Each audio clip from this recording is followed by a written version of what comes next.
السلام علیکم پیارے ناظرین، آج کی ویڈیو میں ہم آپ دوستوں کے لیے حضرت ابوذر غفاری کا قبول اسلام کا واقعہ لے کر حاضر ہوئے ہیں۔ حضرت ابوذر غفاری رضی اللہ تعالیٰ عنہ مشہور صحابی ہیں جو بعد میں بڑے زاہدوں اور بڑے علماء میں سے ہوئے۔ حضرت علی رضی اللہ تعالیٰ عنہ کا ارشاد ہے کہ ابوذر رضی اللہ تعالیٰ عنہ ایسے علم کو حاصل کیے ہوئے ہیں جس سے لوگ عاجز ہیں، مگر انہوں نے اس کو محفوظ کر رکھا ہے۔ جب ان کو حضور اقدس صلی اللہ علیہ وآلہ وسلم کے نبوت کی پہلی خبر پہنچی تو انہوں نے اپنے بھائی کو حالات کی تحقیق کے لیے مکہ بھیجا کہ جو شخص یہ دعویٰ کرتا ہے کہ میرے پاس وحی آتی ہے اور آسمان کی خبریں آتی ہیں، اس کے حالات معلوم کریں اور اس کے کلام کو غور سے سنیں۔ وہ مکہ مکرمہ آئے اور حالات معلوم کرنے کے بعد اپنے بھائی سے جا کر کہا کہ میں نے ان کو اچھی عادتوں اور عمدہ اخلاق کا حکم کرتے دیکھا ہے، اور میں نے ان سے ایک ایسا کلام سنا جو نہ شعر ہے نہ کاہنوں کا کلام ہے۔ حضرت ابوذر غفاری رضی اللہ تعالیٰ عنہ کی اپنے بھائی کی بات سن کر تسلی نہ ہوئی تو خود سامان سفر باندھا اور مکہ پہنچے اور سیدھے مسجد حرام میں گئے۔ حضور صلی اللہ علیہ وآلہ وسلم کو پہچانتے نہیں تھے اور کسی سے پوچھنا مصلحت کے خلاف سمجھا۔ شام تک اسی حالت میں رہے۔ حضرت علی رضی اللہ تعالیٰ عنہ نے دیکھا کہ ایک پردیسی مسافر ہے۔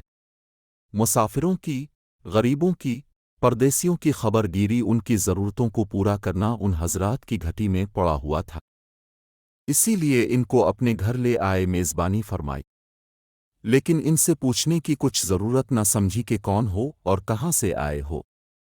مسافر نے بھی کچھ ظاہر نہ کیا، صبح کو پھر مسجد آ گئے۔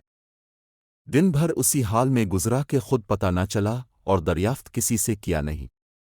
غالباً اس کی وجہ یہ ہوگی کہ حضور صلی اللہ علیہ وآلہ وسلم کے ساتھ دشمنی کے قصے بہت مشہور تھے۔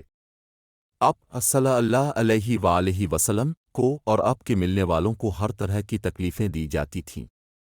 دوسرے دن شام کو بھی حضرت علی رضی اللہ تعالیٰ عنہ کو خیال ہوا کہ پردیسی مسافر ہے، بظاہر جس غرض کے لیے آیا ہے وہ پوری نہیں ہوئی، اسی لیے پھر گھر لے گئے اور رات کو کھلایا اور پھر سلا دیا، مگر پوچھنے کی اس رات کو نوبت نہ آئی۔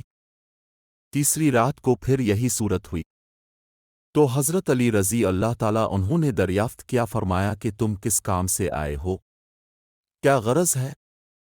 تو حضرت ابوذر رضی اللہ تعالیٰ عنہ نے پہلے ان کو قسم اور عہد و پیمان دیے اس بات کے کہ وہ صحیح بتائیں، اس کے بعد اپنی غرض بتلائی۔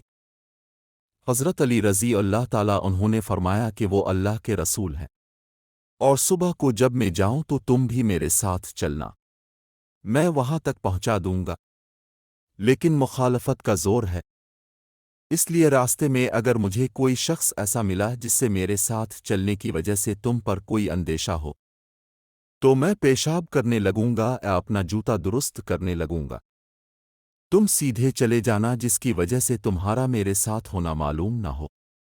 چنانچہ صبح کو حضرت علی رضی اللہ تعالیٰ عنہ کے پیچھے پیچھے حضور کی خدمت میں پہنچے، وہاں جا کر بات چیت ہوئی اور اسی وقت مسلمان ہو گئے۔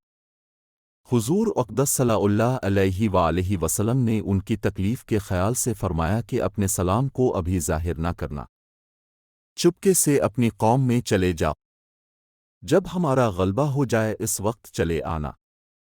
انہوں نے عرض کیا، اے رسول اللہ صلی اللہ علیہ وآلہ وسلم، اس ذات کی قسم جس کے قبضے میں میری جان ہے، اس کلمہ توحید کو ان بے ایمانوں کے بیچ چلا کے پڑھوں گا۔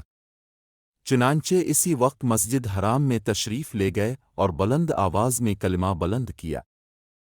ان کی اس آواز کو سن کر چاروں طرف سے لوگ اٹھے اور اس قدر مارا کہ اب مرنے کے قریب ہو گئے۔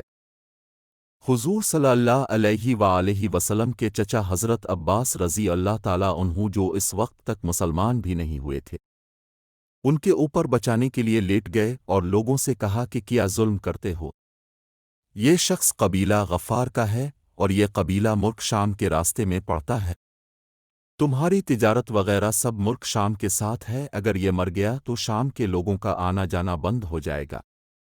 اس پر ان لوگوں کو بھی خیال ہوا کہ ملک شام سے ساری ضرورتیں پوری ہوتی ہیں، وہاں کا راستہ بند ہو جانا مصیبت ہے،